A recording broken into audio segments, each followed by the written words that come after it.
Hello दोस्तों, welcome to zero I S में आपका स्वागत है। दोस्तों, ये हमारा क्लास नंबर 15 है, जिसमें हम लोग यूपीएससी प्रीलिम्स 2025 को टारगेट करते हुए एमसीक्यू का प्रैक्टिस कर रहे हैं। अभी तक हम लोग 231 क्वेश्चन तक कर चुके हैं। हमारा टारगेट है 3 से 4 हज़ार क्वेश्चन को कवर करने का, ताकि सारा सब्जेक्ट आपका कंप्लीट हो जाए और आप 100% एक सीट आपका यूपीएससी प्रीलिम्स में कन्फर्म हो जाए। ठीक है, इस लेक्चर को प्रेजेंट कर रहा हूँ मैं। दोस्तों, मेरा नाम राहुल बनवाल है और ये मेरे बारे में ब्रीफ इंट्रोडक्शन है, आप पढ़ सकते हैं। ठीक, चलिए स्टार्ट करते हैं आज का क्लास। तो देखिए दोस्तों, हमारे तरफ एक तरफ इंग्लिश में पीडीएफ है, दूसरी तरफ हिंदी में पीडीएफ है। ठीक है, और अभी तक हम लोग 2 टेस्ट पूरा फुल वाला कर चुके हैं। ठीक है, 200 क्वेश्चन हो गया और टेस्ट नंबर फुल टेस्ट हमारा तीसरा है ये, जिसमें से 31 क्वेश्चन तक हम लोग कर लिए। इसका पीडीएफ हम आपको टेलीग्राम चैनल पे ऑलरेडी दे दिए हैं और टेलीग्राम चैनल का लिंक इस वीडियो के कमेंट सेक्शन और डिस्क्रिप्शन बॉक्स में है। वहाँ से आप जो है टेलीग्राम चैनल को ज्वाइन करके पीडीएफ फ्री ऑफ कॉस्ट ले सकते हैं। तो चलिए स्टार्ट करते हैं आज का क्लास। क्वेश्चन नंबर है 32, मतलब 232वां क्वेश्चन है। बोला, in the context of the recent developments regarding the unified payment scheme consider the following statements. एकीकृत पेंशन योजना, यूनिफाइड पेमेंट स्कीम, जिसको हाल ही में लाया गया है भारत सरकार के द्वारा, उसके बारे में है। तो निम्नलिखित कथनों पे विचार करना है। पहला बोल रहा है, under the old pension scheme OPS employ salaries they are not subject to deduction for pension contribution. बोल रहा है ओपीएस जो ओल्ड पेंशन स्कीम था दोस्तों, ठीक है, अभी इसके पहले हमारे पास ओल्ड पेंशन स्कीम 2014 के पहले था, जो पहले 2014 के पहले जो है ज्वाइन किए होंगे वो 2014 के बाद जो है ज्वाइन किए, वो न्यू पेंशन स्कीम है। ठीक, तो ओल्ड पेंशन जो योजना था, पुरानी पेंशन योजना, इसमें पूरा पैसा जो है पेंशन का सरकार देती थी, जो रिटायरमेंट के बाद आपको मिलता था। एम्प्लॉय की तरफ से 1 रुपया भी नहीं लिया जाता था। जो न्यू पेंशन स्कीम है एनपीएस, नई पेंशन योजना, उसमें जो है लिया जाता है किससे पैसा, एम्प्लॉय भी पैसा जो है, कर्मचारी भी पैसा देता है और कुछ पैसा जो है सरकार भी आपको देती है। ठीक, तो जो ओल्ड पेंशन स्कीम था, है ना, उसमें वो था अनफंडेड। अनफंडेड का मतलब है अलग से कोई फंड सरकार जो है बनाता नहीं था, कंटिजेंसी फंड ऑफ इंडिया, जिससे पेंशन निकाला जा सके। ठीक है, और उसको बोलते थे अनफंडेड। ओल्ड पेंशन स्कीम क्या था, अनफंड, कोई फंड क्रिएट नहीं किया गया था, जैसे कि आकस्मिक निधि भारत सरकार का जो होता है, वो ऐसा कोई फंड नहीं किया गया था जिससे पेंशन निकाला जा सके। एम्प्लॉय को इससे 1 रुपया जो है सैलरी से नहीं कटता था, पूरा पैसा जो है बजट से सरकार देती थी, अलग से कोई फंड नहीं बनाती थी। ठीक है, तो सरकार का जो पैसा होता है, जो टैक्स के रूप में वो कलेक्ट करती है नागरिक से, उसी पैसा से पेंशन दिया जाता था ओल्ड पेंशन स्कीम में। ठीक है, समझ में आ रहा है। तो सरकार पे बोझ बढ़ेगा, जाहिर सी बात है, टैक्स पेयर का जो पैसा है वही पेंशन के रूप में सरकार को, पब्लिक को देना पड़ रहा है रिटायरमेंट के बाद। इसलिए सरकार क्या की, ओल्ड पेंशन स्कीम को हटा के लेके आई न्यू पेंशन स्कीम। ठीक, तो न्यू पेंशन स्कीम में क्या होता है, एम्प्लॉय भी पैसा जमा करता है और एम्प्लॉयर, और मतलब सरकार भी पैसा जमा करता है, और जो कर्मचारी है, जो है ना, वर्कर है, एम्प्लॉय है, वो भी पैसा जो है कंट्रीब्यूशन दे रहा है। ठीक है, पेंशन अकाउंट में। ठीक, और उसमें से ये लिखा हुआ है कि सरकार को अगर उसमें 2 टीयर में बांटा गया है, मतलब इन्वेस्टमेंट के हिसाब से। फर्स्ट टीयर में अगर आप रजिस्ट्रेशन कराते हैं तो उसमें जो है न्यू पेंशन स्कीम में सरकार को 10%, जितना आपका बेसिक पे है और जितना आपका डीए है, जितना आपका बेसिक पे है, जैसे आपका जो सैलरी होता है ना, उसमें बेसिक पे और डीए मतलब महंगाई भत्ता, डियरनेस अलाउंस रहता है, तो उसका 10% जो है सरकार कंपलसरी रूप से देती है। कब, आपका टीयर 1 में। और ये सब हम बात करें न्यू पेंशन स्कीम में। ठीक, कंपलसरी रूप से उतना देना है और उतना ही जो है आपका पैसा जो है सरकार भी देती है। ठीक, तो गवर्नमेंट एम्प्लॉय जो है न्यू पेंशन स्कीम के तहत जो है 10% अपना बेसिक पे और डीए को उसको देना ही है फिक्स, और उतना ही सेम पैसा जो है सरकार भी देती है। अगर टीयर 2 के तहत आपका रजिस्ट्रेशन हुआ है, या टीयर 2 में अगर इन्वेस्टमेंट करने रहता है पेंशन वाला, तो उसमें क्या होता है, एम्प्लॉय जो है अपना खुद का एक कंट्रीब्यूशन बना सकता है। 10% कुछ फिक्स नहीं है, ठीक है ना, और उसको पैसा को एम्प्लॉय के डिस्क्रिशन पे, मतलब उसका विवेकाधिकार से उसको जो है निकाला भी जा सकता है। ठीक, तो बोल रहा है कि under the new pension scheme, ये सब जो टीयर 1 टीयर 2 का बात की, ये सब न्यू पेंशन स्कीम है। बोल रहा है under the new pension scheme the contribution to the pension amount is made solely by the employ. मैंने बताया नहीं, सरकार भी जो है आपको पैसा उस पर जमा करती है। जो ओल्ड पेंशन स्कीम था, सिर्फ उसमें जो है पैसा सरकार देती थी, एम्प्लॉय नहीं देता था। ठीक है, लेकिन इसमें एम्प्लॉय भी दे रहा है पैसा और सरकार भी दे रहा है, इसलिए ये स्टेटमेंट जो है वो गलत है। फिर बोल तो दूसरा गलत है, तो ये स्टेटमेंट हमारा चला गया, और पहला सही है, तो डायरेक्ट आपको उत्तर मिल गया बी, है ना, क्योंकि हमारा दूसरा गलत है। तो एक ही ऑप्शन है जिसमें एक है, बाकी तो इसमें भी नहीं है, इसमें भी नहीं है, और इन दोनों में एक तो है ही, एक इसी में है बस, यानी तीसरा भी हमारा सही है। बोल रहा है under the unified payment scheme both the employ and the government will contribute to the pension account. तो देखो सरकार क्या किया, अब नया स्कीम लेके आया है जिसका नाम है UPS, unified payment scheme. Unified payment scheme जो है वो न्यू पेंशन स्कीम के जैसा ही है, समझ में आया, ज़्यादा डिफरेंस नहीं है, ठीक। लेकिन याद रखना है कि यूपीएस जो है वो आपका ओल्ड पेंशन स्कीम से इस तरह से रिलेटेड है कि बजट में तो पैसा दिया जाता है लेकिन वो अनफंडेड है। अनफंडेड मतलब अलग से कोई फंड जो है क्रिएट नहीं किया गया है, जैसे कंटीजेंसी फंड ऑफ इंडिया। तो यूपीएस जो है वो ओपीएस के जैसा ही है इस सेंस में कि यूपीएस भी क्या है, अनफंडेड है, आपका ओपीएस जैसा, ओल्ड पेंशन स्कीम के जैसा, ठीक। और एनपीएस से कैसे रिलेटेड है कि इसमें भी जो है आपको 10% बेसिक पे और डीए का एम्प्लॉय को देना होता है जो कर्म वर्कर है वो, ठीक है। और 18.5% आपका जो है बेसिक पे और डीए का वो कौन देता है, आपका सरकार देता है, ठीक। और उसके बाद जो 10% आपका जो एम्प्लॉय दे रहा है वो फिक्स है, लेकिन सरकार जो है अपने हिसाब से कम ज़्यादा जो है वो आपको, सरकार चाहेगा तो 10% को कम ज़्यादा जो है वो कर सकता है। और जिस तरह से आप पेंशन का पैसा इसको आप हमेशा नहीं निकाल सकते, इसके लिए कुछ टाइम पीरियड है कि आपको कुछ समय तक वो पैसा रखना पड़ेगा फंड में, तब है ना, उस मतलब पेंशन अकाउंट में, तब जाके कुछ आप निकाल सकते हो। और पूरा पैसा नहीं निकाल सकते हो, कब निकाल सकते हो कब नहीं निकाल सकते हो ये सब जानने का नहीं है, बस याद रखो कि हमें कभी भी आप जो है पेंशन स्कीम का पैसा नहीं निकाल सकते हो, ठीक। तो आंसर जो सही है वो है आपका बी 1 और 3। नेक्स्ट क्वेश्चन देखते हैं, क्वेश्चन नंबर 33 बोल रहा है in the context of climate change consider the following statement. Climate change मतलब जलवायु परिवर्तन के संदर्भ में निम्नलिखित कथनों पे विचार करना है। पहला है volcanic eruptions can lead to a decrease in the earth average temperature. बोल रहा है जलवायु विस्फोट से पृथ्वी के औसत तापमान में कमी आ सकती है। दूसरा बोल रहा है change in the earth axis tilt affect the amount of insolation. बोल रहा है पृथ्वी के अक्षीय झुकाव में परिवर्तन से अलगाव की मात्रा प्रभावित होती है, ठीक है। इंसोलेशन मतलब ये आइसोलेशन नहीं है, इसको आप इंसोलेशन कर लीजिए। इंसोलेशन मतलब समझ रहे जो सूर्य का प्रकाश पृथ्वी पर रहा है, ये अलगाव मत कीजिए, यहाँ पे इंसोलेशन कर दीजिए, ठीक। फिर इंसोलेशन मतलब इनकमिंग सोलर रेडिएशन, जो सूर्य का प्रकाश आ रहा है वो। फिर बोल रहा है increase number of sun spots lead to warmer condition. सूर्य पर धब्बों की संख्या बढ़ने से स्थितियाँ गर्म हो जाती है। तो सबसे पहले देखिए, अगर ज्वालामुखी विस्फोट होता है दोस्तों तो उसके बाद बहुत सारा गैस निकलता है, जैसे कुछ गैस जैसे सल्फर डाइऑक्साइड है, कुछ एरोसोल है। तो ये सब क्या करता है, एटमॉस्फेयर को कूल करने का काम करता है। थोड़े समय के लिए एटमॉस्फेयर जो है लंबे समय तक वो क्या रहता है, ठंडा रहता है। क्यों, सल्फर डाइऑक्साइड जो है वो कूलिंग का काम करता है, एरोसोल ये सब, ठीक है। जैसे देखा गया कि पिनाटोबा में जब आपका ज्वालामुखी आया 1991 में और एल कियोन ज्वालामुखी आया 1982 में, तो उसके बाद वहाँ का जो जलवायु था, क्लाइमेट था, वो ठंडा हो गया था क्योंकि बहुत सारा एरोसोल निकला था। एरोसोल क्या करता है, जैसे ये हमारा पृथ्वी है और ये बादल में अगर एरोसोल है तो यहाँ पे तो सूर्य का प्रकाश जब पड़ता है दोस्तों तो एरोसोल उसको रिफ्लेक्ट करके वापस भेज देता है। तो सूर्य का प्रकाश पृथ्वी पे कम पहुँचता है और हमारा पृथ्वी कम गर्म जो है वो होता है। तो ये जो है वो सही है। इसका मतलब ये ऑप्शन चला गया क्योंकि इसमें पहला नहीं है, क्योंकि हमको पूछा है कौन सा करेक्ट है। फिर बोल रहा है change in the earth axis tilt. अभी जो है अर्थ अपने एक्सिस पे कितना डिग्री झुका हुआ है, 23 डिग्री, है ना। और अगर वो चेंज होता है तो सूर्य का प्रकाश जो है चेंज भी करेगा। जैसे देखो ये हमारा अर्थ है, ऐसे झुका हुआ है, ऐसे ये रोटेट कर रहा है। अगर मान लो ये एक्सिस थोड़ा सा, अर्थ ऐसे नहीं झुक के थोड़ा सा चेंज करेगा हल्का सा, तो ये एरिया पहले मान लो ये ऐसे है, यहाँ पे सूर्य है, तो बस यही वाला एरिया आपका गर्म हो रहा है कुछ समय में। लेकिन जब एक्सिस थोड़ा सा चेंज होगा दोस्तों, ठीक है, तब देखो ये वाला जो पोर्शन है ये भी हमारा गर्म हो जाएगा क्योंकि थोड़ा सा चेंज हुआ है, ठीक है।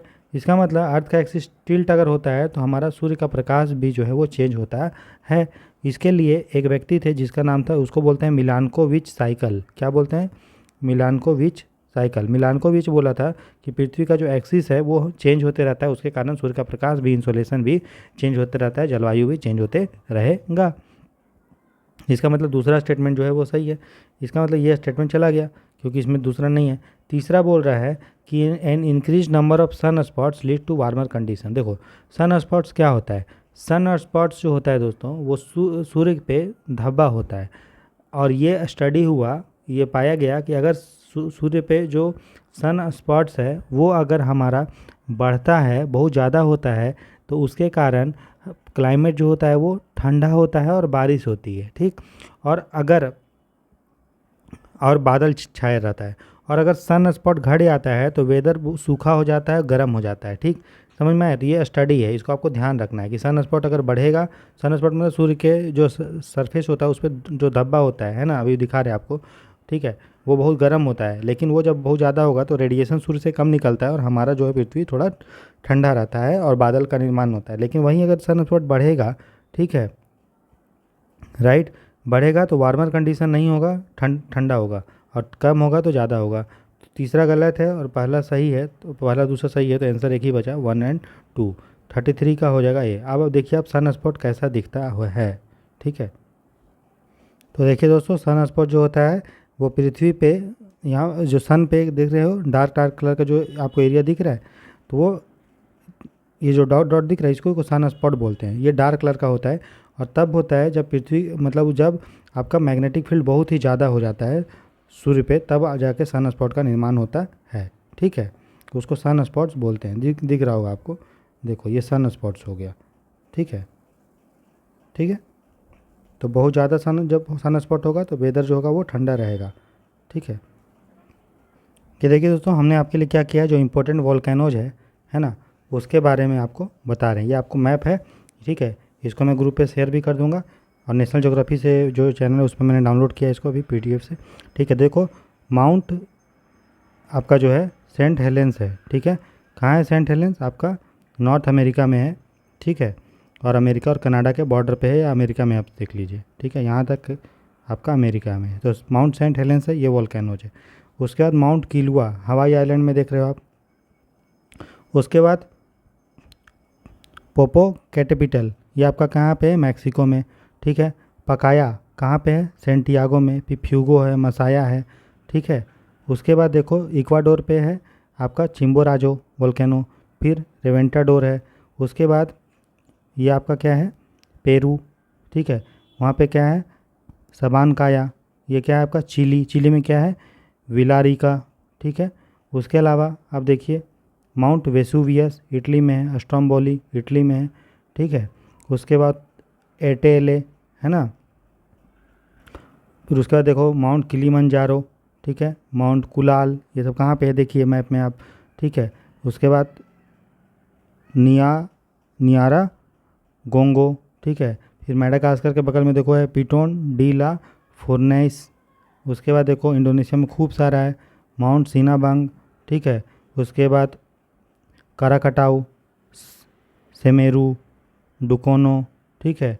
फिर कावाडोवर, फिर ये सब पापुआ न्यू गिनी, ये सब के आसपास बगाना, ठीक। फिर इधर है आपका जो आइलैंड्स है ना, ओशिनिया जिसको बोलते हैं, ओबा और यासूर। उसके बाद जापान में आप देखिए, मतलब ये रसिया में देखिए ये सारा है, और ये आपका जापान में है। इस तरह से आप देख सकते हैं।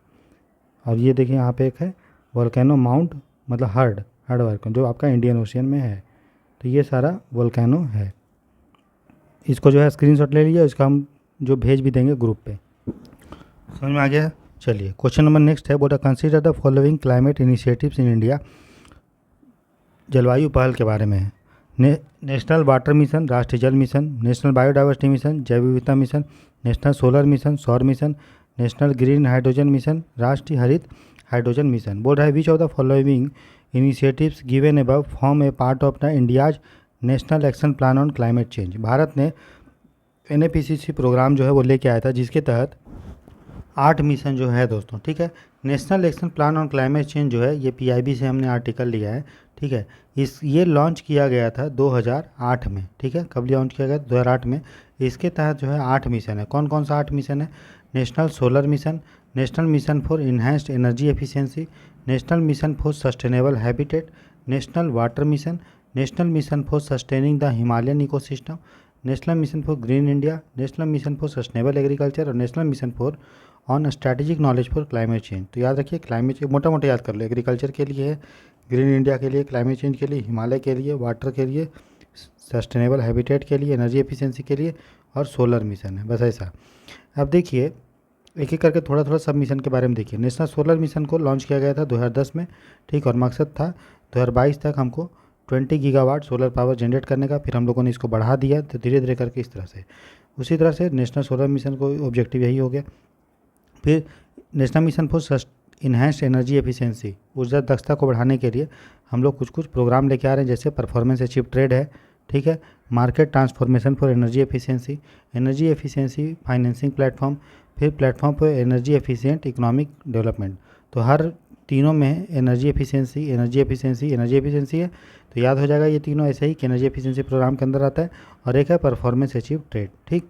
उसके बाद national mission for on sustainable habitat, ये है कि सबको जो है सराहनीय आवास मिले, है ना। उसके बाद जल मिशन है, ठीक है। उसके बाद हिमालय इकोसिस्टम के लिए बचाने के लिए मिशन है हमारे पास। फिर ग्रीन इंडिया मिशन है भारत सरकार का, ठीक है।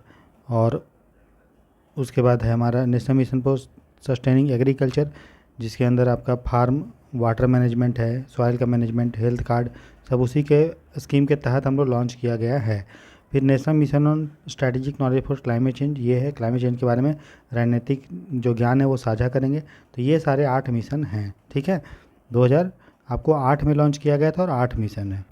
और देखिए कभी कभी पूछ लेता है कि उसमें जो एक एक स्कीम जो है, मिशन जो है NAPCC के अंदर 8 मिशन, उसका मिनिस्ट्री पूछ सकता है, मैच करने दे सकता है। याद रखना है, national mission for enhance energy efficiency, ऊर्जा दक्षता को बढ़ाने के लिए, वो ऊर्जा मंत्रालय के अंदर में है। मिनिस्ट्री ऑफ पावर शक्ति मंत्रालय के अंदर में। सस्टेनेबल जो हैबिटेट है, संधारणीय आवास, उसके लिए अर्बन डेवलपमेंट मंत्रालय है, ठीक है। जल शक्ति मंत्रालय, वाटर मिशन जल शक्ति के अंदर में है, ठीक है। उसके बाद हिमालयन इकोसिस्टम के लिए याद रखिएगा science and ministry department of science and technology है, ठीक। उसका ग्रीन इंडिया मिशन पर्यावरण मंत्रालय के अंदर, इन्वायरमेंट मिनिस्ट्री, सस्टेनेबल एग्रीकल्चर जो है कृषि मंत्रालय के अंदर में है। उसके बाद strategic knowledge for climate change department of science and tech. तो याद रखना है हिमालय वाला और स्ट्रैटेजिक नॉलेज वाला वो department of science and tech है, ये दोनों में आप कंफ्यूज हो सकते हैं, ठीक है। तो ये आपको ध्यान रखना। 8 के 8 मिशन हमने आपको बता दिया।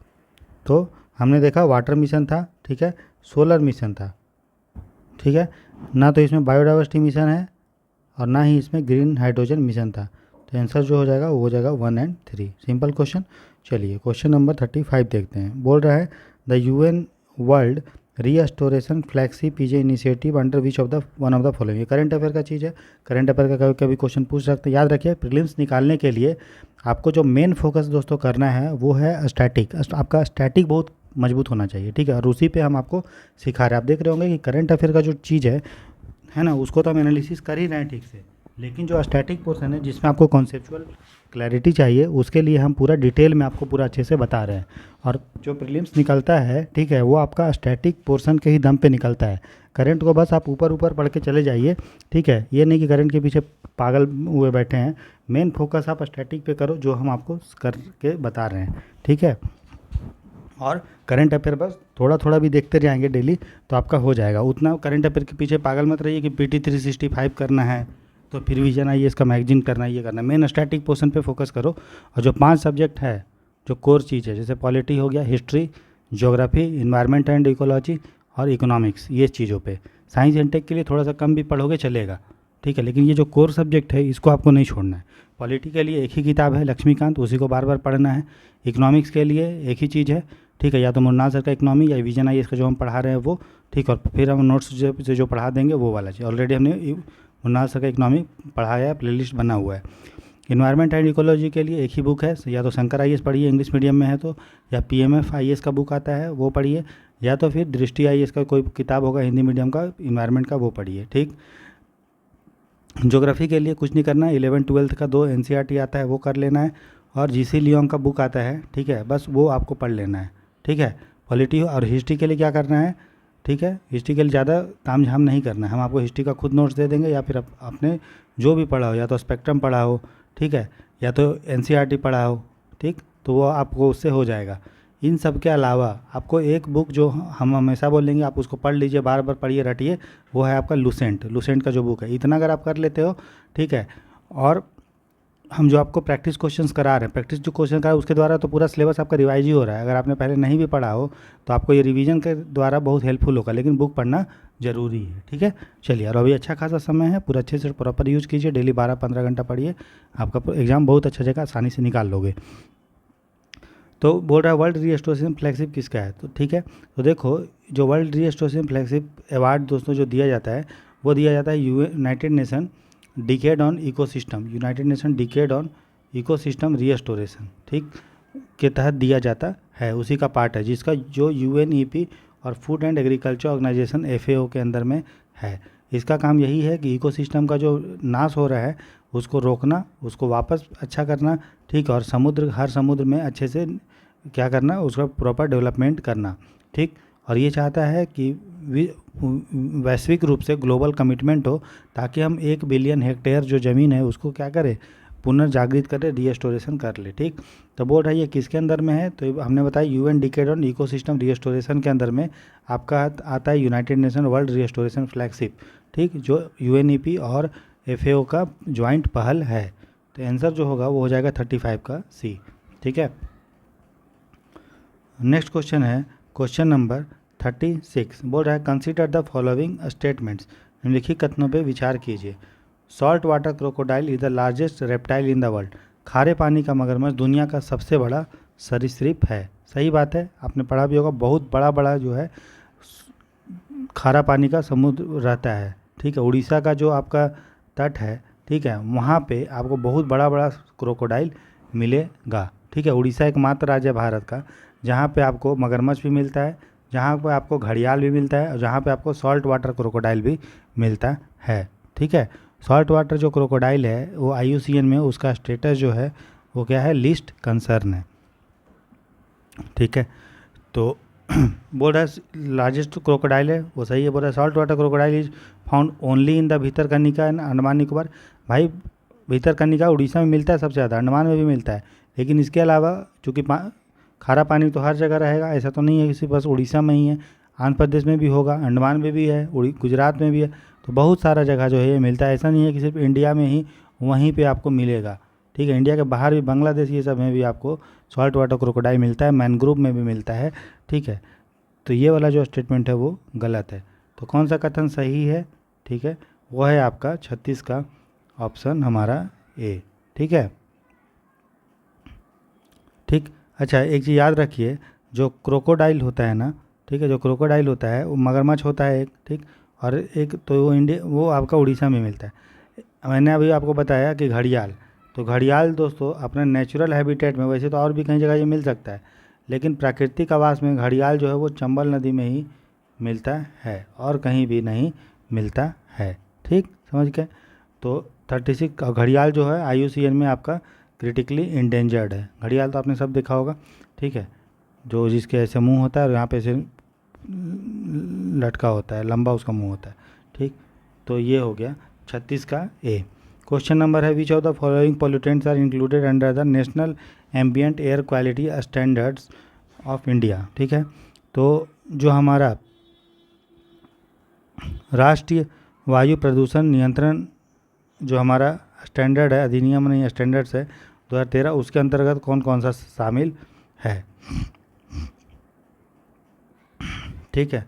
तो देखिए national ambient air quality standard जो है दोस्तों, उसमें 12 पोल्यूटेंट का निगरानी किया जाता है या उसको मापा जाता है। कौन कौन सा है वो है सल्फ़र डाइऑक्साइड पहला, दूसरा है नाइट्रोजन डाइऑक्साइड, तीसरा है PM10, ठीक है, उसके बाद है PM2.5, ठीक है, 4 हो गए।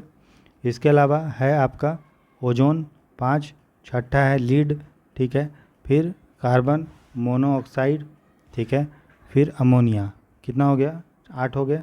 इसके अलावा बेंजीन है C6H6, ठीक, उसके अलावा BAP है, BAP मतलब बेंजोपायरीन है, ठीक, आर्सेनिक है और निकल है। तो ये सारा जो है 12 का 12 मैंने आपको बता दिया, national ambient air quality standards, ठीक है। तो सल्फर डाइऑक्साइड था, मीथेन था क्या, नहीं था, तो ये हम काट देंगे। ओजोन था, बेंजीन है और कार्बन मोनोऑक्साइड भी है, तो है होगा क्या, 1 3 4 5, 1, 3, 4 और 5। आंसर क्या हो जाएगा? बी। ठीक है, मीथेन नहीं है। ठीक है, ये तो ये हो गया national ambient air quality standard. इसके अलावा और भी बहुत सारा इंडेक्स होते हैं जिसमें कवर होता है। जैसे देखिए, अगर हम air quality standards, air quality index का बात करें दोस्तों, तो जो आपका CPCB ये सब करता है, ठीक है, तो उसमें 8 पोल्यूटेंट को कवर किया जाता है। जैसे PM10, PM2.5, फिर NO2, फिर O3, फिर carbon monoxide, sulphur dioxide, ammonia और लीड। तो जो हमारा national ambient air quality standards में था 12, तो 8 तो ये है ही, इसके अलावा 4 उसमें और था। जैसे बेंजीन, जैसे ठीक है, जैसे आपका बेंजोपायरीन, ठीक, जैसे आर्सेनिक और निकल, ये 4 और था, तो 12 हो गया। अब देखो, एयर क्वालिटी स्टैंडर्ड्स को 6 कैटेगरी में बांटा गया है। Goods, satisfactory, moderate, poor, very poor, severe. तो गुड कब एयर क्वालिटी इंडेक्स अब 0 से 50 होगा तो गुड बोलेंगे। सेटिस्फैक्ट्री कब 51 से 100, मॉडरेट कब 101 से 250, पुअर कब 251 से 350, वेरी पुअर कब 351 से 430, और सीवियर कब जब आपका कितना होगा, मतलब 201 से जब 300 होगा तो पुअर बोलेंगे। ठीक है, यहाँ पे देखिए, गुड कब होगा 0 से 50, सेटिस्फैक्ट्री कब होगा 51 से 100, मॉडरेट कब होगा 101 से 200, पुअर कब होगा 201 से 300, वेरी पुअर कब होगा 301 से 400, सीवियर कब होगा 401 से 500। इसको मत ध्यान दीजिए, ये छोड़िए, ये देखिए। ठीक, उसके अलावा अभी आपका है, अब देखिए, अगर सफ़र का बात करें तो सफ़र जो है वो भी आपका एयर क्वालिटी इंडेक्स को नापता है। जैसे इसका फुल फॉर्म है system of air quality and weather forecasting and research, ministry of earth science के अंदर में ये आता है, और इसको IMD ने बनाया है और वही जो है मेजर करता है। सफ़र जो है जो पोल्यूटेंट को मॉनिटर करता है, देखो लिखा है PM2.5, PM10, ozone, carbon monoxide, ठीक है, उसके बाद नाइट्रोजन ऑक्साइड, ठीक है, nitrogen oxide, sulphur dioxide, benzene, toluene, xylene और मरकरी। तो आपको बताना है, ध्यान रखना है कि एयर क्वालिटी इंडेक्स किन चीज़ों को कवर करता है, सफ़र किन चीज़ों को करता है, और national ambient air quality standard किन चीज़ों को करता है। दोनों तीनों में कॉमन क्या है, डिफरेंस क्या है, बस इतना ध्यान रखना, बस काफ़ी है। ठीक है दोस्तों, तो 37 का आंसर जो हो जाएगा वो हो जाएगा ऑप्शन बी। क्वेश्चन नंबर हम 38 देखते हैं। बोल रहा है कि consider the following statement with respect to the forest right act 2006। ठीक है, जो आपका वन अधिकार अधिनियम है, ठीक है, 2006 के संदर्भ में निम्नलिखित कथनों पर विचार करना है।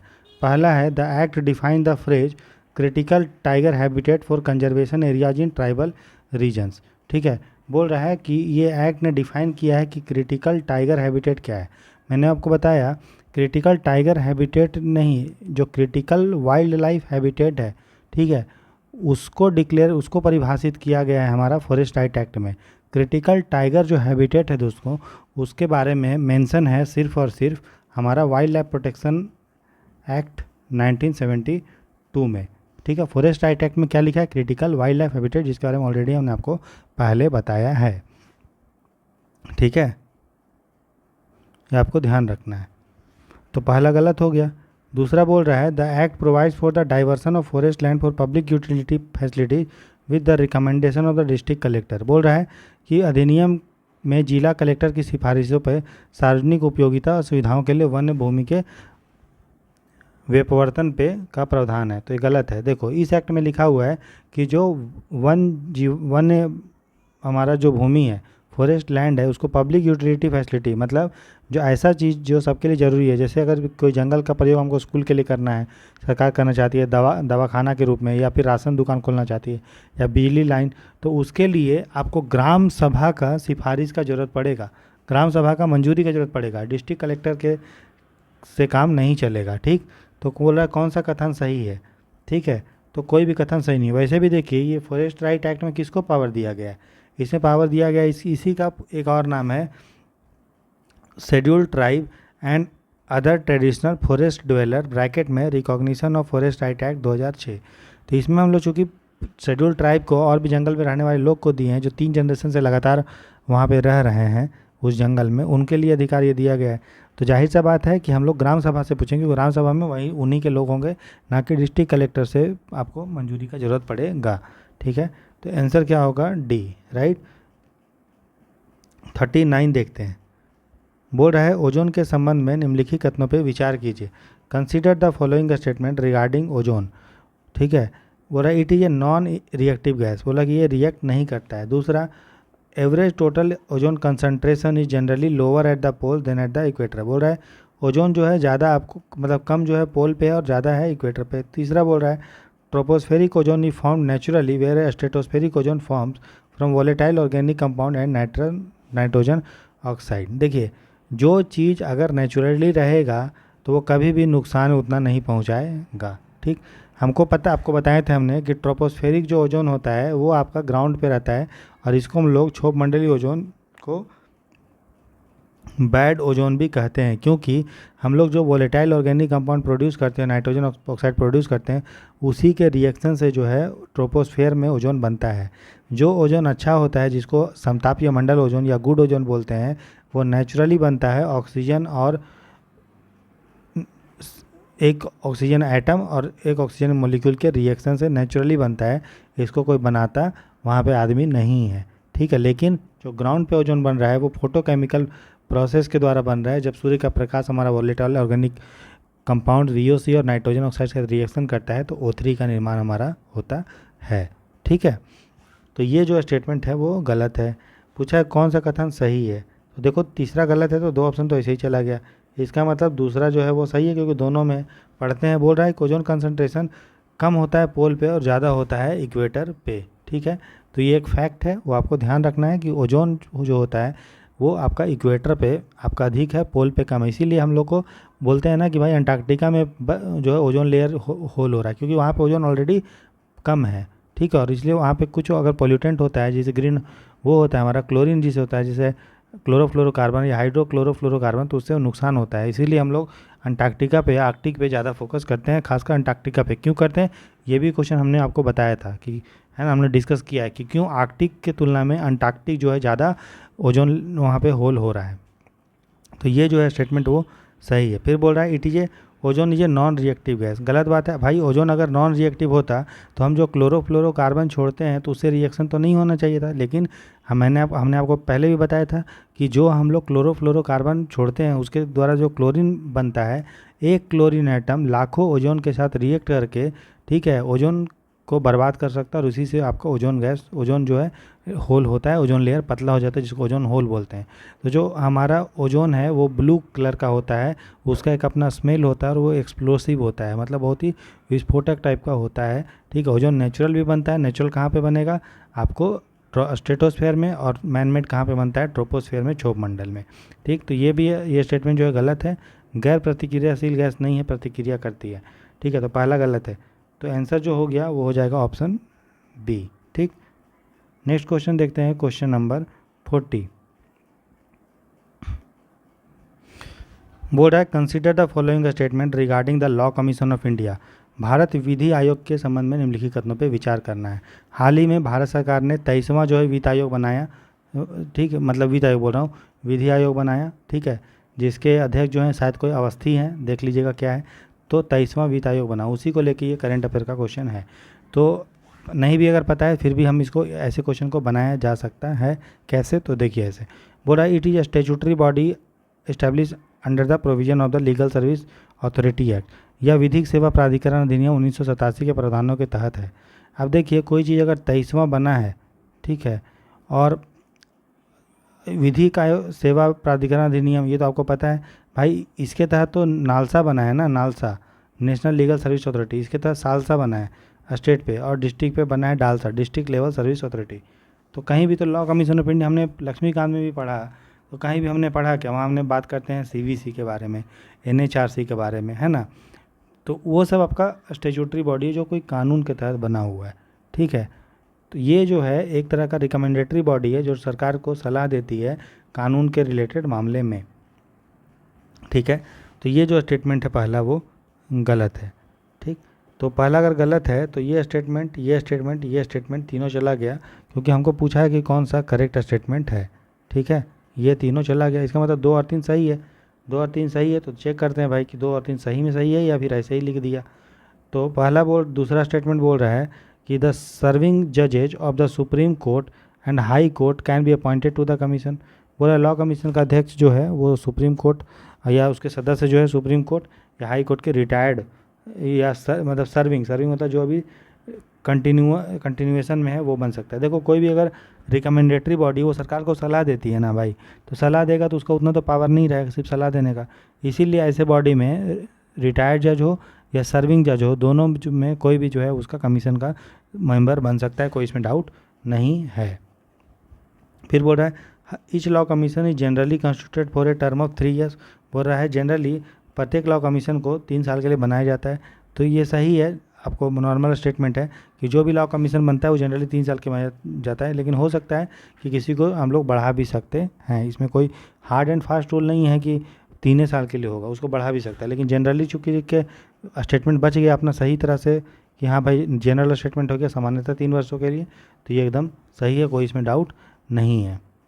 इसका मतलब दूसरा और तीसरा स्टेटमेंट हमारा जो है वो सही है। क्वेश्चन नंबर हम देखते हैं दोस्तों 41। बोल रहा है the security of supply arrangement सोसा recently sign between India and US primarily aims to. हाल ही में अमेरिका और भारत ने एक एग्रीमेंट साइन किया जिसका नाम है हस्ताक्षरित आपूर्ति सुरक्षा व्यवस्था। ठीक है, का मुख्य उद्देश्य जो है वो क्या है, सिक्योरिटी ऑफ सप्लाई अरेंजमेंट।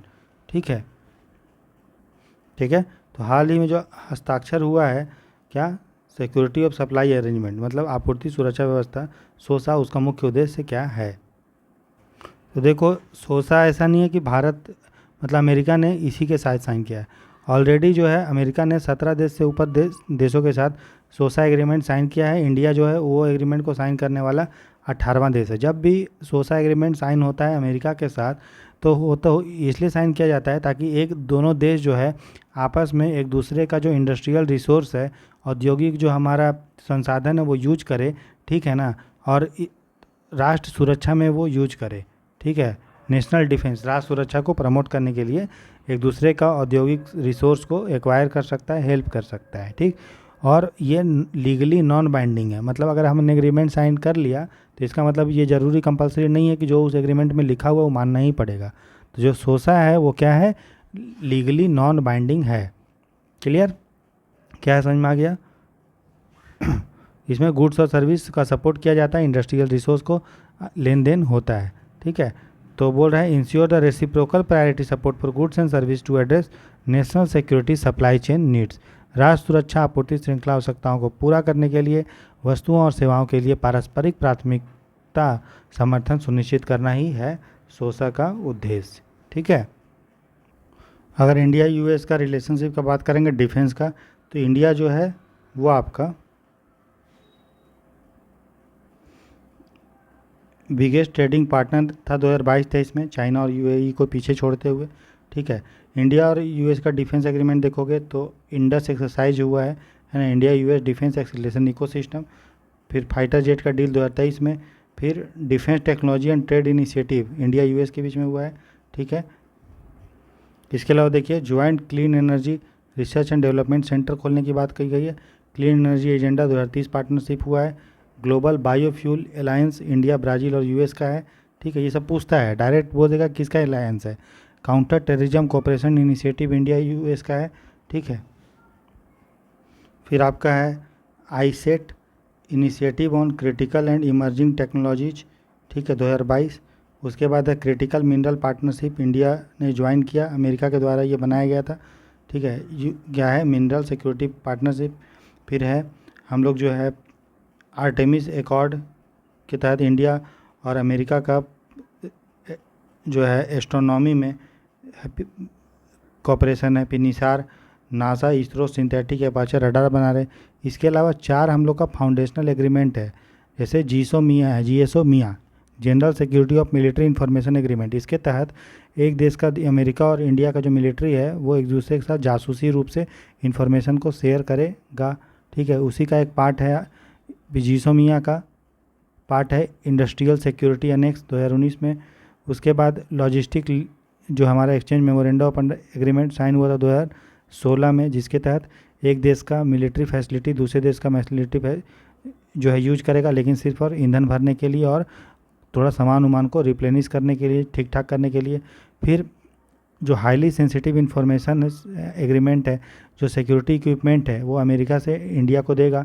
बहुत ज़्यादा जो सेंसिटिव कम्युनिकेशन सिक्योरिटी इक्विपमेंट है, रडार वाडार हो गया, जो बातचीत के लिए होता है, कम्युनिकेशन संचार के, उसके लिए हम लोग साइन किए हैं COMCASA communication compatibility and security agreement 2018 में। उसके बाद अलावा basic exchange and cooperation agreement for geo spatial intelligence है, बेका। इसमें दोनों देश एक दूसरे का जो भू स्थिति जो और सेटेलाइट का डेटा एक दूसरे को साथ शेयर करेगा।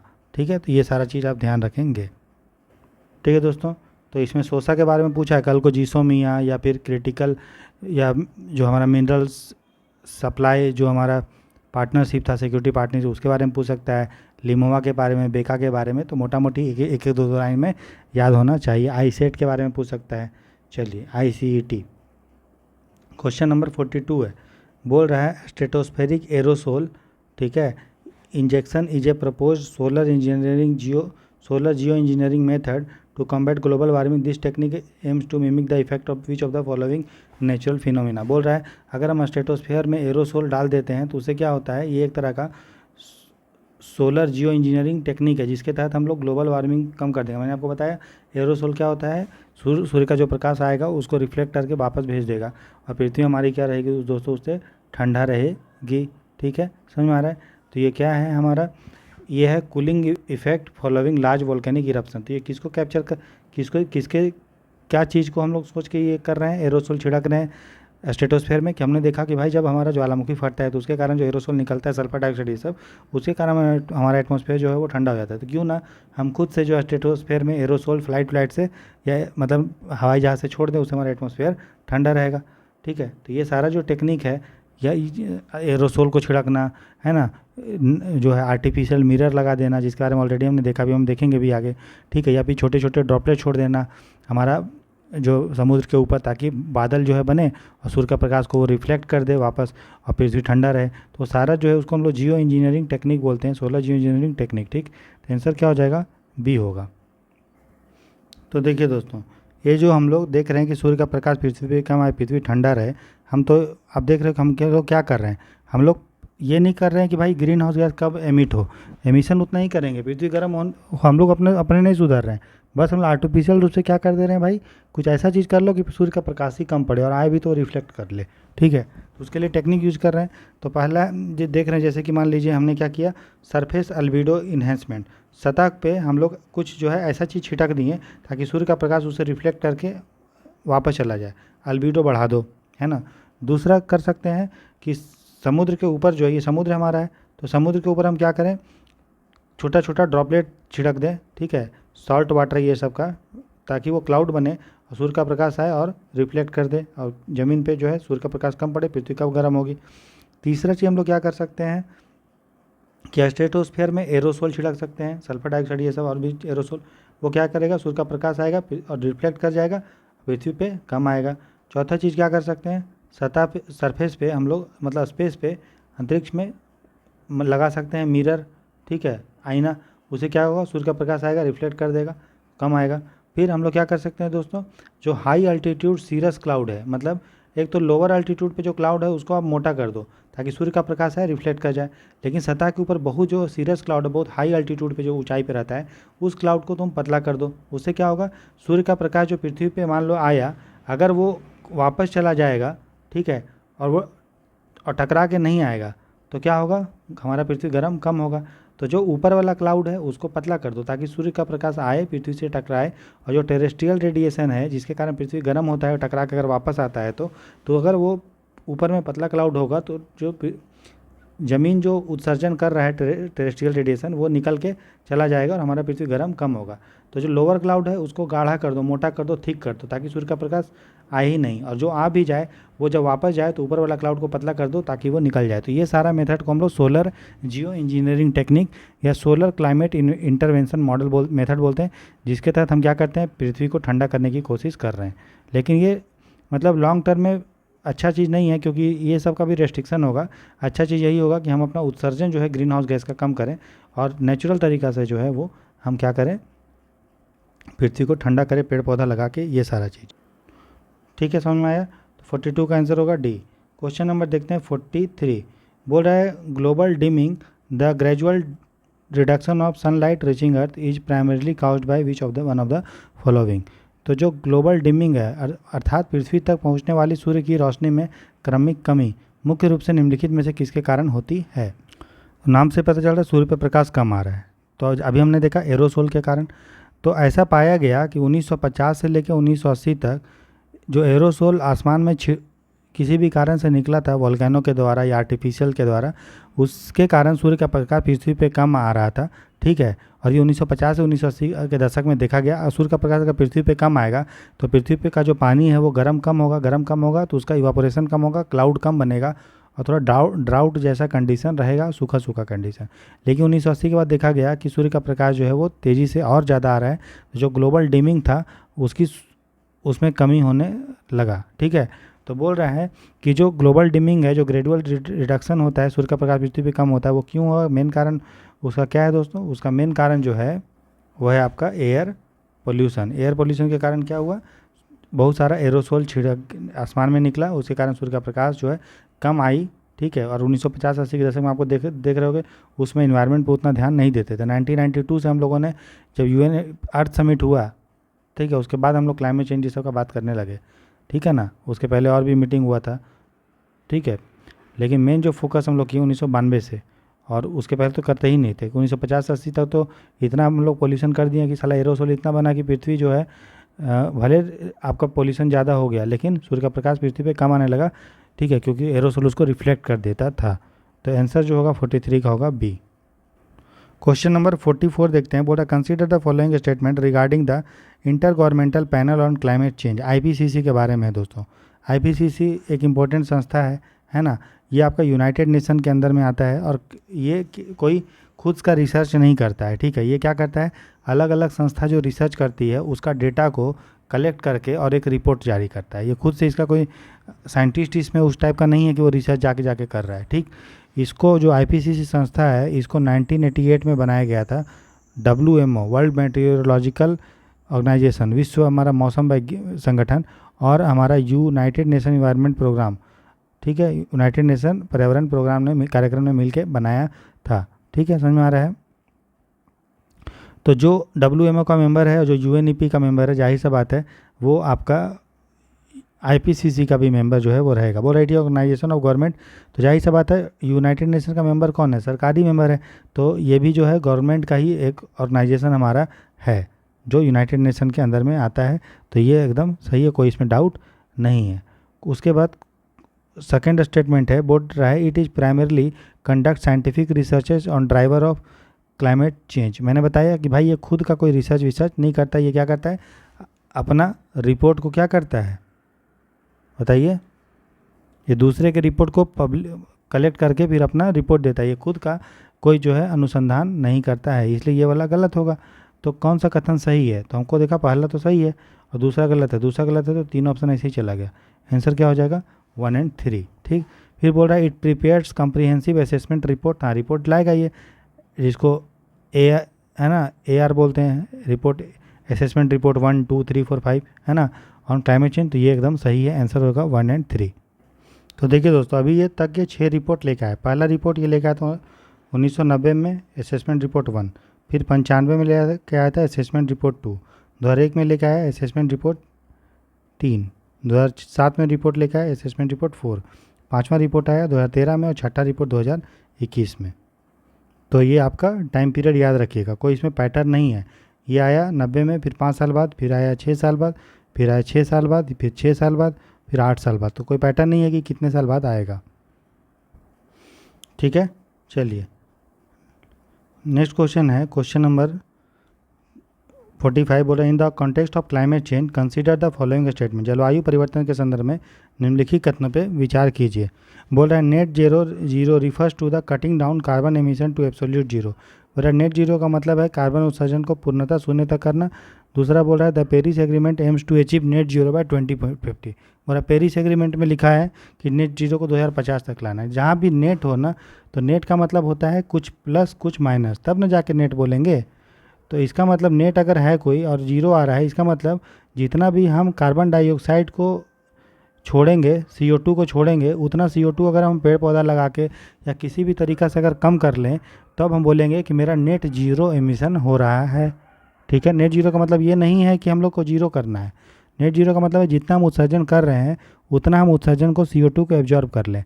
किसी या तो पेड़ लगा लो, या तो उसको CO2 को एटमॉस्फेयर से खींच के पत्थर उत्थर के नीचे दबा दो, है ना, कार्बन सिक्वेस्ट्रेशन जो बोलते हैं, तो उसको हम लोग नेट जीरो बोलते हैं। ठीक है। नेट जीरो का मतलब नहीं होता है कि कार्बन उत्सर्जन को पूर्णतः शून्य तक करना, उसके डिफरेंस को शून्य करना, जितना छोड़ रहे हो उतना आप एब्जॉर्ब कर लीजिए, फिर पेड़ पौधा लगा के जैसे भी तरीका से। फिर बोल रहा है पेरिस एग्रीमेंट में हम लोग बोल रहे नेट जीरो 2050 तक ला के आना है। पेरिस एग्रीमेंट में कहीं भी जो है ये बात नहीं की गई है कि नेट जीरो को हमको 2050 तक करना है। इसमें लिखा है कि 2050 से लेके 2100 तक, मतलब 21st सेंचुरी के अंत तक हम लोग को नेट जीरो लेके आना है, और 1.5 से 2 डिग्री सेल्सियस जो हमारा टेम्परेचर का इंक्रीज है इंडस्ट्रियल रिवोल्यूशन के पहले तक, वो करके आना है। ठीक है। 2050 तक नहीं है, 2100 तक है। ठीक है। 2050 से लेके 2100 तक हम कोशिश करेंगे ला करने का। तो ये भी जो है वो गलत है। तो करेक्ट आंसर जो पूछा है वो है दोनों हमारा गलत है, तो घ होगा इसका आंसर डी। ठीक है। नेक्स्ट क्वेश्चन है, बोल रहा है कि consider the following laws in India, निम्नलिखित कानूनों पर भारत में विचार कीजिए। वाइल्ड लाइफ प्रोटेक्शन एक्ट 1972, वन्यजीव संरक्षण अधिनियम 1972, फॉरेस्ट कंजर्वेशन एक्ट 1980, वन्य संरक्षण अधिनियम 1980, इन्वायरमेंट प्रोटेक्शन एक्ट 1986, पर्यावरण संरक्षण अधिनियम 1986, पब्लिक लायबिलिटी इंश्योरेंस एक्ट 1991, सार्वजनिक दायित्व बीमा अधिनियम 1991, बायोलॉजिकल डाइवर्सिटी एक्ट 2002, जैव विविधता अधिनियम 2002, scheduled tribe and other traditional forest developer recognition of forest right act 2006, इसको फॉरेस्ट राइट एक्ट भी बोलते हैं, अनुसूचित जनजाति और अन्य परंपरागत वन्य निवासी वन अधिकारों की मान्यता अधिनियम 2006। ठीक है। बोला how many of the above laws fall under the jurisdiction of NGT, national green tribunal. देखो नेशनल ग्रीन ट्राइब्यूनल है दोस्तों कि ये इसलिए, ट्राइब्यूनल क्या होता है, ट्राइब्यूनल जो है क्वासी जुडिशियल बॉडी है, जो आपका कोर्ट के जैसा, जिसका पास पावर उतना नहीं होता है, बस यहाँ सज़ा नहीं दे सकती है, फाइन दे सकती है, मैक्सिमम जेल वेल नहीं दे सकती है। ठीक है। उसके बाद आपको याद रखना है ये प्रिंसिपल ऑफ नेचुरल जस्टिस को फॉलो करती है, इसमें उतना ज़्यादा प्रोसेस को फॉलो नहीं किया जाता है, मेन जो है फोकस किया जाता है क्या करने पे, विवाद का निपटारा करने पे, ना कि प्रक्रिया क्या हो रहा है, क्या है, ऐसे सबूत रखो वैसे सबूत रखो, ये प्रोसेस फॉलो करो, उस पर नहीं। प्राकृतिक न्याय प्रिंसिपल ऑफ नेचुरल जस्टिस को सुना जाता है, जिसमें बोला जाता है कि कोई भी व्यक्ति को बिना सुने सज़ा नहीं मिलेगा, तथ्य के सबूत के आधार पर मिलेगा, लेकिन सबूत को कैसे रखना, क्या रखना, प्रक्रिया उतना फॉलो नहीं किया जाएगा। इसको 2010 में बनाया गया था नेशनल ग्रीन ट्राइब्यूनल एक्ट के द्वारा। ठीक है। 2010 के द्वारा। इसका जो हेड को मेन बेंच है वो आपका कहाँ पे, दिल्ली में है। इसके अलावा और भी इसका जो है ब्रांच हमारा है NGT का। ठीक है। NGT इन्वायरमेंट को प्रोटेक्शन के लिए बनाया गया था। इसके अंदर ये उन मामलों को देखता है जो कानून से रिलेटेड है, और कौन सा कानून, जो NGT एक्ट के शेड्यूल 1 फर्स्ट अनुसूची में NGT एक्ट में ही लिखा गया है। तो कौन कौन से कानून को ये देखेगा, ये देखेगा वाटर एक्ट 1974 के तहत कोई अगर कानून मतलब उल्लंघन हो रहा है पर्यावरण का, वो देखेगा, इन्वायरमेंट का। फिर वाटर हमारा जो सेस एक्ट है 1977 का, उससे रिलेटेड संबंधित मामलों को ये देखता है। इसके अलावा जो हमारा फॉरेस्ट कंजर्वेशन एक्ट है, वन्य संरक्षण अधिनियम 1980 है, उससे रिलेटेड मामलों को ये देखता है। उसके बाद हमारे पास जो हवा वायु एक्ट, एयर एक्ट है 1981 का, वो देखता है। इसके अलावा इन्वायरमेंट प्रोटेक्शन एक्ट हमारा जो 1986 का है, वो देखता है। ठीक है। इसके अलावा ये 5 हो गए। उसके यहाँ पे लिख देता हूँ बाकी पब्लिक लाइबिलिटी इंश्योरेंस एक्ट 1991, वो देखता है ये। फिर फिर बायो डाइवर्सिटी एक्ट 2002, इन मामलों को ये देखता है। तो टोटल जो है अभी तक 7 एक्ट इसके अंदर कवर है। ठीक है। समझ में आ रहा है। तो वाइल्ड लाइफ प्रोटेक्शन एक्ट था, बोलो था कि नहीं था? नहीं, हमने कहीं देखा, कहीं लिखा है क्या? यहाँ लिखा है wild life conservation act, protection act नहीं लिखा है। ठीक है। पहला नहीं होगा। फॉरेस्ट कंजर्वेशन एक्ट है, इन्वायरमेंट प्रोटेक्शन एक्ट है, पब्लिक लाइबिलिटी इंश्योरेंस एक्ट है, बायोडाइवर्सिटी एक्ट है, शेड्यूल ट्राइब है, सब है। अच्छा एक मिनट, अब यहाँ देखो शेड्यूल ट्राइब वाला एक्ट नहीं है कहीं लिखे हैं क्या? शेड्यूल ट्राइब एक्ट नहीं लिखे हैं, क्या लिखे हैं? Water act, water cess act, forest conservation act, air act, environment protection act, public liability insurance act, biodiversity act. कहीं भी आपका जो है वाइल्ड लाइफ प्रोटेक्शन एक्ट नहीं लिखा है, कहीं भी फॉरेस्ट राइट एक्ट जो है ये शेड्यूल ट्राइब वाला नहीं लिखा है। तो पहला नहीं होगा और छठा नहीं होगा। तो कितने स्टेटमेंट सही है? 4। तो आंसर क्या हो जाएगा? 46 का बी। केवल 4 ही जो है एक्ट कवर है इसके अंदर ऑप्शन के अकॉर्डिंग। ऐसे तो इसके अंदर कितना एक्ट है, टोटल 7। ठीक है, क्लियर है। तो 40 हमारा जो 6 क्वेश्चन है वो उसका आंसर हो जाएगा बी। ठीक है, अभी तक हमने 15 क्वेश्चन अच्छे से कर लिया आज, और टोटल अभी तक 246 क्वेश्चन कर चुके हैं। लेकिन भले क्वेश्चन 246 है, लेकिन आप देख रहे होगे कि भाई जो है क्वेश्चन बहुत डिटेल में डिस्कशन किया जा रहा है, और बहुत सारा फैक्ट कॉन्सेप्ट आपका क्लियर होगा। कमेंट सेक्शन में लिख के बताओ कैसा लग रहा है आपको क्लास। ठीक है, डिस्कशन ऐसा यूट्यूब पे कोई भी लोग कराते हैं इतना डिटेल में? अगर कराते हो तो बताइए, और नहीं कराते हैं तो बोलिए सर आपसे बेटर कोई नहीं है यूट्यूब पे। नेक्स्ट है, बोल रहा है कंसिडर द फॉलोइंग बायोमास, निम्नलिखित बायोमास पे विचार करो। शुगर केन का जूस, बी हैवी मोलेस, सी हैवी मोलेस, है ना, भारी, बी भारी गुड़, सी भारी गुड़। ठीक है, बोला how many of the above can be use to produce ethanol as per the national biofuel policy 2018। तो राष्ट्रीय जैव ईंधन जो हमारा नीति है उसके तहत किससे हम लोग जो है बायोफ्यूल मतलब इथेनॉल जो है वो बना सकते हैं। तो देखो नेशनल बायोफ्यूल पॉलिसी है दोस्तों 2018, उसको हम लोगों ने 2022 में अमेंड किया, और हम लोगों ने ये बोला कि भाई अब हम लोग बहुत सारी चीज़ों से बायोफ्यूल बना सकते हैं। जैसे फीड स्टॉक से जो अनाज देते हैं किसान मतलब जानवर को चराने के लिए, उससे हम लोग चारे से बना सकते हैं, जिसमें सी और बी हैवी मोलेस शामिल है, गन्ना का जूस, ठीक है, चीनी, ठीक है, चीनी का घोल, बायोमास, घास, फिर एग्रीकल्चर रेसिड्यू जिसको किसान जला देते हैं, है ना, फसल का जो बचा हुआ चीज़ है। ठीक है, फिर उसके बाद मक्का का जो वो होता है जिसे भुट्टा निकल जाता है, मक्का निकल तो जो बचता है उसका लकड़ी मतलब लकड़ी टाइप का जो बचता है वो।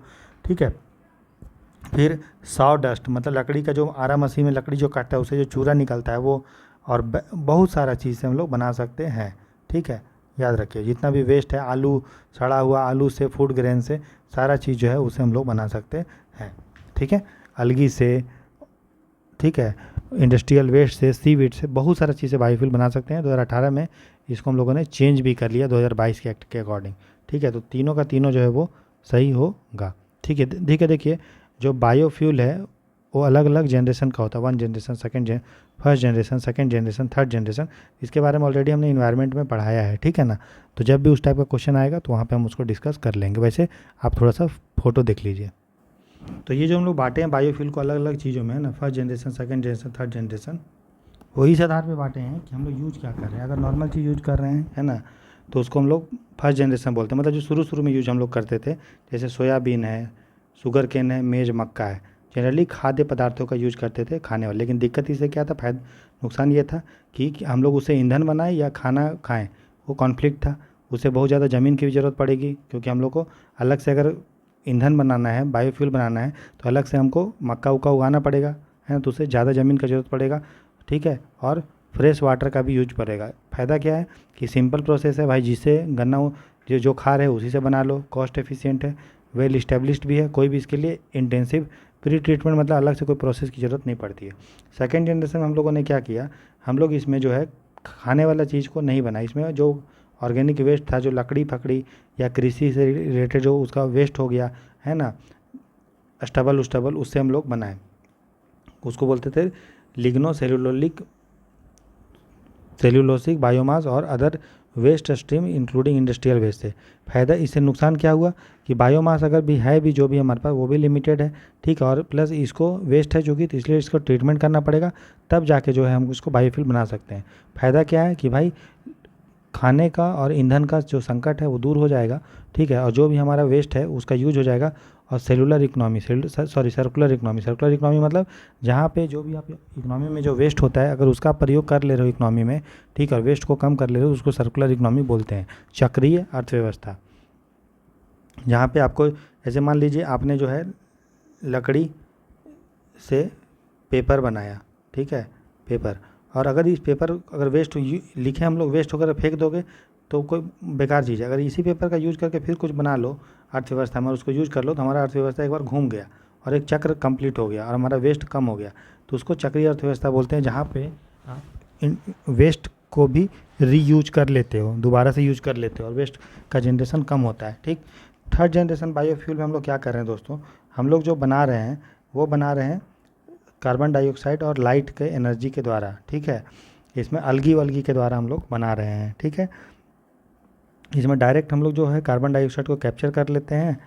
तो इससे फ़ायदा क्या हो रहा है, डायरेक्ट आप कार्बन डाइऑक्साइड को कैप्चर हो जाएगा, इसमें कोई भी ज़मीन की ज़रूरत नहीं पड़ेगी, है ना, अलगी से बना रहे हैं। फोर्थ जनरेशन में और इसमें ज़्यादा डिफरेंस नहीं है, बस डिफरेंस ये है कि इसमें हम लोग बायोटेक्नोलॉजी का प्रयोग कर ले रहे हैं थर्ड जनरेशन में, और जो भी अलगी वलगी है उसको और ज़्यादा प्रोडक्टिव बना रहे हैं। तो थर्ड जनरेशन फोर्थ जनरेशन में ज़्यादा डिफरेंस नहीं है, बस डिफरेंस यही है कि फोर्थ जनरेशन में हम लोग बायोटेक्नोलॉजी का प्रयोग करके उसकी एफिशिएंसी को बढ़ा दे रहे हैं अलगी वलगी का। ठीक है, तो ये हमारा 4 जनरेशन है बायोफ्यूल का। नेक्स्ट है दोस्तों, बोला which of the following statement is correct with respect to the Montreux record. तो मॉन्ट्रेक्स रिकॉर्ड क्या है? देखो, मॉन्ट्रेक्स रिकॉर्ड जो है वेटलैंड के लिए।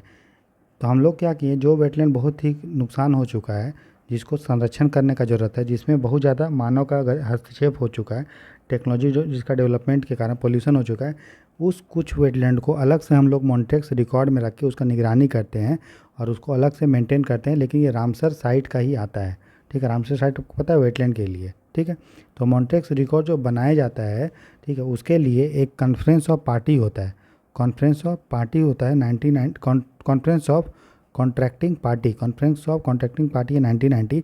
वो उसके सलाह पे जो है मॉन्ट्रेक्स रिकॉर्ड बनाया गया था, जिसके तहत हम लोग जो वेटलैंड बहुत नुकसान हो चुका है उसको संरक्षण स्पेशल ध्यान दिया जा सके, इसलिए उसको करते हैं। ठीक है, तो जो हमारा बनाया गया था संस्था conference of the contracting party, इसी कमीशन के, ठीक है, इसी कॉन्फ्रेंस के सलाह पे किसी भी वेटलैंड को, आर्द्रभूमि को हम लोग मॉन्ट्रेक्स रिकॉर्ड में शामिल करते हैं या उसको जो है हटा सकते हैं। ठीक है, लेकिन उसके लिए जो कॉन्ट्रैक्टिंग पार्टी है, जो जिस एरिया का वो है, उससे सलाह मशवरा करने का ज़रूरत है, उसके अप्रूवल का ज़रूरत पड़ता है। ठीक है, अभी पहले जो है 2 हमारा भारत का वेटलैंड मॉन्ट्रेक्स रिकॉर्ड में था। एक था आपका केवलादेव नेशनल पार्क, ठीक है, केवलादेव नेशनल पार्क जो आपका राजस्थान में है, और दूसरा चिलिका लेक, चिलिका झील जो आपका उड़ीसा में है। लेकिन चिलिका झील का कंडीशन ठीक हो गया, तो हम लोगों ने उसको मॉन्ट्रेक्स रिकॉर्ड से वो बाहर निकल गया। ठीक है, अभी प्रेजेंट में केवलादेव नेशनल पार्क एकमात्र वेटलैंड है जो हमारा मॉन्ट्रेक्स रिकॉर्ड में है। ठीक है, तो बोल रहा है यह है क्या फिर, it is register of wetland sites which are totally isolated from human. नहीं, ऐसा नहीं है कि उन आर्द्रभूमि स्थलों का रजिस्टर है जो मनुष्य से पूर्णतः पृथक तथा पूर्णतः संरक्षित है, नहीं, जो डिस्टर्ब हो चुका है। बोला it is maintained as a part of the Montreux list. सही बात है, मॉन्ट्रेक्स लिस्ट के अंदर ही इसको रखा जाता है। बोल रहा है site once added to the Montreux record can not be remove. नहीं, एक बार जो ऐसा थोड़ी है कि हमेशा के लिए रहेगा, नहीं, जब कंडीशन ठीक हो जाएगा बाहर कर दिया जाएगा। फिर बोला चिलिका झील and Keoladeo national park are the sites in India under the Montreux record. तो ये गलत है, अभी प्रेजेंट में सिर्फ केवलादेव है। पहला स्टेटमेंट ध्यान से पढ़िए, क्या बोल रहा है, उन आर्द्रभूमियों स्थलों का रजिस्टर जो मनुष्य पूर्णतः पृथक तथा संरक्षित है। नहीं, मनुष्य से जो डिस्टर्ब था टेक्नोलॉजी कारण, पॉल्यूशन कारण, वो उसमें रखे हैं ना, समझ में आ रहा है ना, इसलिए पहला जो है वो गलत है। क्वेश्चन नंबर हम 49 देखते हैं। बोल रहा है कि consider the following statement about international convention on the civil liability for oil pollution damage. तेल प्रदूषण क्षति के लिए नागरिक दायित्व पर अंतर्राष्ट्रीय सम्मेलन CLC के बारे में निम्नलिखित कथनों पर विचार कीजिए। ठीक है, देखो, सिविल लायबिलिटी कन्वेंशन जो है तब लाया गया था ताकि मान लीजिए कहीं पे कोई जहाज़ तेल लेके जा रहा है, ठीक है, तो उसके कारण तेल अगर उससे रिश्ता है तो वहाँ पे आसपास रहने वाले लोगों को डैमेज होगा कि नहीं होगा, प्लस वहाँ पे समुद्र जीव जंतु प्रभावित होंगे ना होंगे। इसीलिए जो है हमने कन्वेंशन लेकर आया कि भाई नागरिक जो तेल लेके जा रहा है, रिसाव होता है, तो उन लोगों का दायित्व है नागरिक की सुरक्षा के लिए। तो उसमें हम लोगों ने प्रावधान किया है कि जितने भी समुद्र में जहाज जा रहे हैं जिसमें तेल है, उन सब पे ये लागू होगा। ठीक है, ठीक है, उस पर ये जिम्मेदारी होगा। लेकिन जो भी जहाज जिसमें तेल का मात्रा 2000 टन से अधिक है, उनको इंश्योरेंस भी देना पड़ेगा। ठीक है, उनको इंश्योरेंस भी देना पड़ेगा। तो लाइबिलिटी तो सब पे है, जो भी जो छोटा जहाज है, बड़ा जहाज जो तेल लेके जा रहा है, उनको नागरिक का सुरक्षा देना है अगर तेल का रिसाव होता है या समुद्री जीव का नुकसान होता है। लेकिन इंश्योरेंस करवाने का जो है उन पे जो है कंडीशन दिया गया है कि अगर आप 2000 टन से अधिक का तेल लेके जा रहे हैं तो आपको अलग से जो है बीमा भी कराने का प्रावधान आपको करना पड़ेगा। तो बोल रहा है the convention apply to all the sea going vessel carrying oil as cargo, तो ये सही है, सबके लिए लागू होगा। फिर बोल रहा है it mandate the ship owner maintain insurance to cover oil pollution damage, तो ये भी सही है, उनको जो है अलग से अनिवार्य किया गया है कि जहाज मालिक तेल प्रदूषण से होने वाली क्षति को कवर करने के लिए बीमा करवाएं, ठीक है ना, वो अलग से वो बीमा ले लें ताकि क्षति होगा तो उससे वो उस बीमे से उसका हो जाएगा, है ना। कहने का क्या मतलब है, जैसे कि कोई जहाज़ अगर तेल लेके जा रहा है तो ऐसे व्यक्ति मतलब ऐसी कंपनी से वो बीमा ले ले कि भाई कि बीमा मतलब समझते हैं ना, हम लोग भी बीमा लेते हैं ना कि अगर कोई बीमार पड़ गया या डेथ हो गया तो एलआईसी का अगर बीमा करवाए हो तो वो आपको बदले में पैसा देगी आपको परिवार को, या फिर अगर हेल्थ इंश्योरेंस होगा तो आपका इलाज विलाज ये सब मुफ्त मतलब हो जाएगा, आपको भरपाई कर देगा। तो उसी तरह से तेल अगर ये लेके जा रही है, रिसा हो रहा है, तो इस कंपनी से उसको बीमा लेके रखना पड़ेगा ताकि रिसा होगा तो ये कंपनी जो है कुछ पैसा जिनको जिनको जो प्रभावित हैं, जो लोग प्रभावित है, जो समुद्री जीवन उसको देगी, ठीक है। तो ये चीज़ है। उसके बाद बोल रहे थे warship and the other vessels owned और maintained by the state are exempted, तो ये सही है। इस कानून के तहत जो समुद्री जहाज जो सेना का है या फिर जो है पूर्ण रूप से सरकार का है वो उसको दूर रखा गया है, ठीक है। तो राज्य का स्वामित्व वाले या उसके द्वारा अनुरक्षित युद्धपोत जहाज़ों को इसे छूट दी गई है, तो युद्धपोत जहाज इसके अंदर में नहीं आते हैं। लेकिन अगर वो जहाज़ सरकार का है और सरकार उसको कॉमर्शियल पर्पज़ के लिए यूज कर रहा है ना, मिलिट्री पर्पज़ के यूज नहीं कर रहा है, तो वो आएगा इसके दायरे में। इसलिए ये स्टेटमेंट जो है वो सही है कि वारशिप और भी वैसल जो है जो सरकार के द्वारा, वारशिप के साथ ही ये वैसल है, ठीक है ना, युद्धपोत के द्वारा जो सरकार मेंटेन कर रही है वो उसके दायरे में नहीं आता, बाकी कॉमर्शियल पर्पज़ के लिए अगर यूज हो रहा है तो आएगा। तो करेक्ट स्टेटमेंट कौन है, तीनों का तीनों करेक्ट है, आंसर हो जाएगा 1, 2 एंड 3। आज का लास्ट क्वेश्चन देखते हैं। आज हम लोगों ने 19 क्वेश्चन किया। बोल रहा है in the context of the lead poisoning consider the following statement, सीसा विषाक्तता के संदर्भ में हमारा स्टेटमेंट है। लीड बहुत ही दोस्तों खतरनाक होता है बच्चों के लिए, खासकर बच्चों के लिए, ठीक है। इससे आपका ब्रेन और सेंट्रल जो नर्वस सिस्टम है वो तक डैमेज हो सकता है, बच्चे कोमा में जा सकते हैं और मृत्यु भी हो सकती है, ठीक है। समझ में आ रहा है कितना लीड बहुत ही खतरनाक है, थोड़ा सा भी होगा तो बहुत ही नुकसान पहुंच जाएगा। कोई ये नहीं है कि इतना होना ही चाहिए, कोई खाने का चीज़ थोड़ी है। फिर बोला there is non safe level of lead exposure, सही बात है, सिर्फ शीशा का कोई सुरक्षित स्तर अभी मतलब ज्ञात नहीं है, सही है, कितना भी थोड़ा सा भी होगा तो भी नुकसान पहुँच सकता है, ठीक है। बोल रहा है more than 80% of the total global consumption of lead is for the production of battery. बोल रहा है जो हमारा शीशा का जो प्रोडक्शन हम लोग करते हैं वो इसलिए कर रहे हैं लीड का, ठीक है, क्योंकि हमको बनाना है क्या, आपको पता है बैटरी में हम लोग को लीड का प्रयोग होता है, ठीक है ना। तो ये जो है वो सही है, कोई इसमें डाउट नहीं है।